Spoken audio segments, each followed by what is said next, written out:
Hello guys, welcome back. Ton of things, but for today's video, here are going to show you or discuss with you how to fix Lovable AI not working. So if Lovable AI is not working for you, well, there are a few things that you could actually do and you can check here.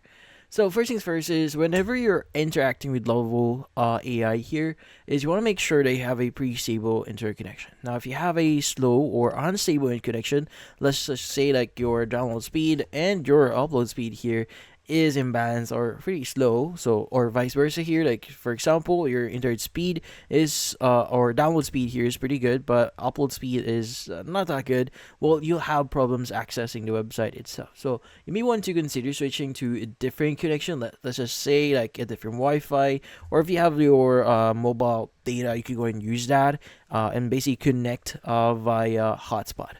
So yeah, so in this case, try using a different connection and see if that actually works.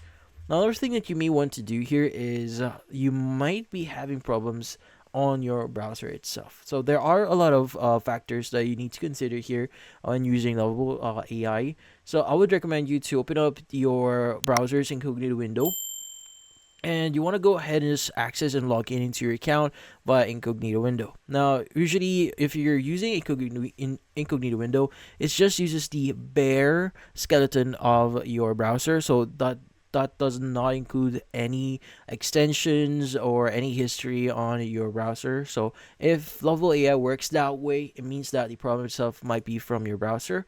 So you may want to disable any of the extensions that you've recently installed, and also you may want to clear, or in this case delete, your browsing data. Now, this actually depends on your browser. So go ahead and just open up your history here. Go ahead and delete browsing data here. So that includes browsing history, cookies and other site data, and cache images and files. Go ahead and click on the data here. At least like a whole month's worth of data is going to be enough. But go ahead and just do that and see if that actually helps.